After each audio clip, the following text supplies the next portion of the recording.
What's up, guys? So I wanted to talk about how we cannot die. Even though we may get sick and pass away, guys, our spirit will immediately open its eyes to life in heaven or hell. And so throughout our lifetime, we don't need to fear death and really fear what's going to happen to us. When you put your faith and trust in Jesus Christ, you should know that you are going to go to heaven. Now, some things that I think we forget in life is that, guys, we are being set free after being found guilty, and through our faith in Jesus, we become set free. But that still means that we were once guilty of something. And so this is sometimes why I believe we sometimes have a hard life. And even as Christians, we sometimes wonder, why is life going so hard?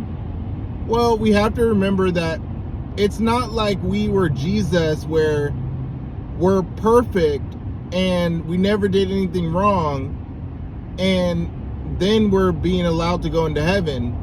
No, guys, we did wrong. All have sinned and fallen short of the glory of God. And we can trust that. When God says that, the whole world is under sin, then we can believe and trust that. And so we can also believe and trust the answer that God gives us. And so I just wanted to quickly say, the good news is God treats us better than we deserve. And if our life is hard and challenging, God can lighten our load and burden. That's what Jesus said he came here to do, is to lighten our burden. And he said his yoke is easy and his burden is light. So, guys, the best avenue is to stick with Jesus. And no matter what condition you leave this earth in, guys, when you have faith and trust in Jesus Christ, I truly believe that as long as you've lived a life that you've done your best to be pleasing to the Lord, yeah, you may end up in heaven and you have not had such a great life. And guys, that's still okay if we don't see our life amount up to maybe being super famous or super rich. Guys, it's okay, because this is just the beginning of our life. And the world wants you to follow them to death while they get famous, while they get rich. They don't think about that they're going to end up in eternal death. No. And so, guys, we are in the richest position possible in this reality. There is no other reality. And guys, even though it seems hard and we can get bitter about life, we have to keep our hope alive, our flame alive in our jars of oil. And we say, okay, how can I, make the best out of what I'm given? And that's the challenge, guys. I saw this video of it was in the movie called Year One, and they were kind of making fun of the Bible. They were like, try to make light of the Bible. But it's a comedy movie, and I thought it was funny at the time when I watched it a number of years ago. And in that scene, there's a slave that is working, and he's just so happy. And in the movie, he's represented kind of like as a dumb person. And no offense by using that word, but he's just a super happy slave. And he's like, he gets asked this question, and he's like, he looks different from everyone else. And he's like, hey, why is this slave so happy?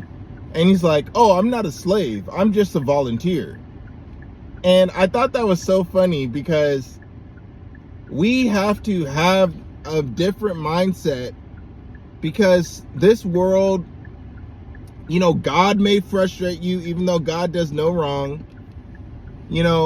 Satan is obviously going to frustrate you, and we know he does wrong every minute. And we can get so bitter about life, guys, and forget to have fun and smile. We can get so angry and distressed. And that's why I highly recommend, getting wisdom in how to alleviate your pain in life. Because there are real solutions out there, guys.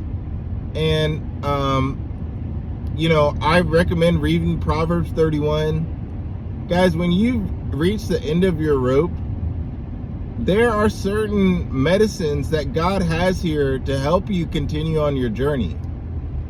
And so, don't let anyone talk you out of, running your race with perseverance and with a smile on your face. Now, there's times where I don't always have a smile on my face, guys. I'm still living in this imperfect body. But nevertheless, I sometimes try to remember, that same idea of that guy in the movie.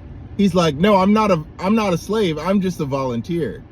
And whether he was or not, that was just the comedy of the movie. We can choose to be a slave, or we can choose to be children of God. I think there's different layers of our relationship with God. Paul at one time called himself a slave of Jesus Christ. But then sometimes later he'll say he's a child of Jesus. And then he'll also reference the church as the bride of Christ. And so, guys, I think it's much better to think of yourself as a child of God rather than thinking of yourself as a slave of Jesus Christ. What's common among slaves is that they work and they're most likely not enjoying their work. It's not like it's something that they want to do. That's the whole idea of being a slave, is, especially the American version of a slave, is you're taking someone from what they want to do in life and you're forcing them to do something else. And that's kind of the idea of what a slave is. And so I think at one point, yes, we can be slaves of Jesus Christ, but I think we can change our mindset, through the power of prayer, and say, okay, I'm going to look at myself as a child of God. Yes, we still may be obligated as a slave mentality to obey Jesus Christ and, to serve and love God. But it doesn't have to be from a slave mentality. It's like we get to love God. We get to experience life with God. And it's a blessing. It's not a curse. It's not a curse to be alive. The devil wants us to make us regret being alive. And the devil wants to make us, have a miserable journey to either heaven or hell. Some guys in this world, guys, are having hell on this life and hell in eternity. Some people are not necessarily experiencing hell on this life all the time. And so one of the things I think I'm trying to do is just change my attitude, because it doesn't help sometimes when you're stating the obvious, like, we're on this planet and we cannot leave, and there doesn't seem to be a quick solution. But one thing that Jesus does is changes us from the inside out. And just how you hear pastors say that Jesus can give you peace in the midst of situations where there is no peace. And I believe that's true to a certain extent, that, there are some situations that are unpleasant. And I think we should use wisdom to try our best to stay out of those situations. Guys, I don't think we're always called to suffer. Like, if someone doesn't have an arm or doesn't have a leg, and there's technology that comes out that you can get a robotic arm or a robotic leg, Guys, I think you should take that opportunity, or think hard about taking that opportunity. You know, there may be various human ways that God has allowed us to have to bring solutions into our life. And so that's what I want to try to do, guys, is not just think, oh, I'm obligated to be here and to serve God, and, you know, I don't get anything that I want, and, you know, I'm not a millionaire, I'm not famous, and life is just miserable 24/7. No, I don't want to think like that. You know, it's okay, you know, sometimes to, you know, realize where you have fallen short of the glory of God in life. But Jesus has set me free, not to bring me back into slavery, and Jesus has set us free not to bring us into another type of slavery. I think Paul was just making the statement that he felt the choice to follow Jesus was the right choice. And guys, I believe whether you're a slave or whether you're the top man in the new world, it's going to be much better than spending 1 second as an eternity in hell, guys. You know, I mean, if you have a humble life where you're working McDonald's and that's your whole life is just working McDonald's, guys, you know, I don't believe it's going to be like that for all of eternity. I believe there are going to be so many opportunities out there for us to grow and develop and to reach success in the way that we want to. And we don't have to look at life like we're obligated to be here or we're going to go to hell. No, let's change our perspective and really take a look at what God is asking us to do. You know, when God is saying things like love your neighbor, you know, those are awesome things. You know, when God's saying that he is good and not evil, well, that's a blessing to know. You know, I would hate living this life and thinking that there's an all-powerful being up there that just hates me all the time and is just out there to make my life miserable. Guys, I pray all the time that that's not true, but also I have to believe the Bible that that is not true. God is not evil. Even though Satan is out here doing his mess and trying to make everyone come down to hell, we have to believe that God has a plan for our life. And we can't let this life frustrate us to the point where we are ready to, you know, just be a slave, so to speak, instead of a child of God. Now, there's people like, you know, low-class jobs. Not everyone wants to be a CEO. You know, not everyone wants to be in the spotlight all the time. And not just because they can't get there. Maybe they just don't, you know, it's not something that's in their personality. And so if Paul felt that he was a slave more than a child of God, you know, he doesn't always have to feel like that. Now, I'm not saying that Paul felt like that, but, you know, to bring him to write like slave of Jesus Christ, that sparks different emotions within me when I think about doing something against my will.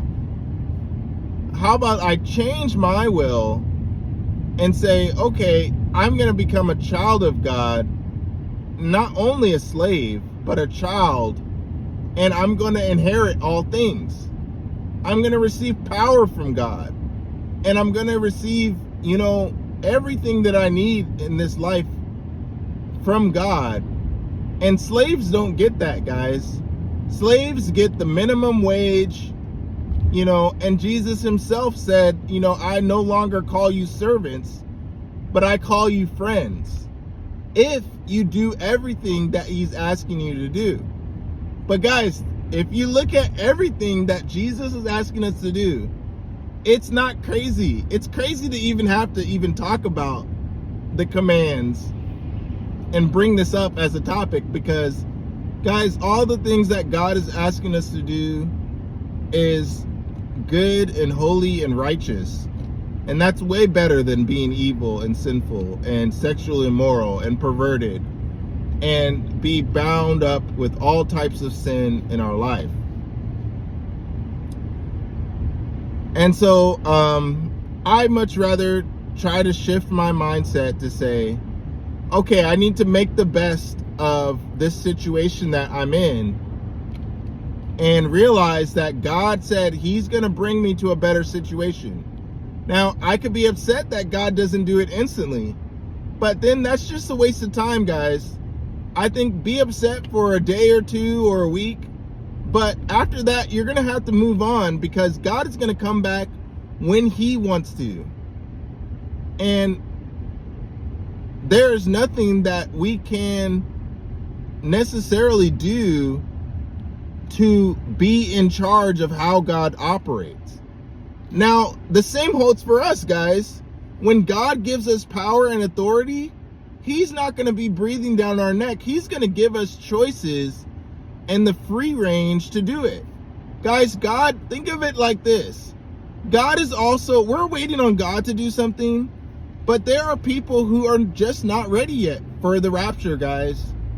You know, I was one of them. And God is also waiting on us to do something, you know, and we wouldn't be in this predicament if we, as a human race, obeyed God from the beginning. But to us, that's an impossible world, guys. That's all long and gone.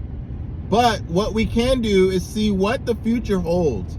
And Jesus is saying that only righteousness is going to dwell in this future world. And we can be a part of it as children of God, as friends of Jesus, instead of saying, oh, I'm a slave, you know, I have to be here and live in this world and I have to exist and, oh, I just got to get through this. No, guys, we have to change our perspective that God is awesome to be around. You know, once we get to know God more, once we, you know, have a relationship with God, we can understand that God is right in all of his ways. And, you know, I don't think I'm saying that out of obligation. I don't feel like I'm saying that out of obligation. From my study of the scriptures and from experiences in life, even though I've seen, you know, a lot of different bad days, guys, I've seen good days too that triumph the bad days. And I know that if I've seen a good day that makes me forget about my bad days, I know God can do it again in this new heavens and a new earth after I've experienced all that I will experience here in this life. That God will make me forget about all that has happened here, and I will be in the joy of the Lord for all of eternity, guys. And so it's really exciting to think about, you know, and I would say pray about, you know, looking at God as your father rather than just as your master.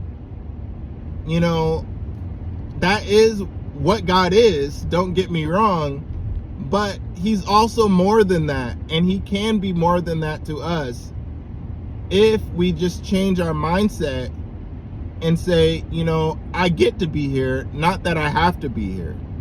So thanks so much, and I'll talk to you later. See ya.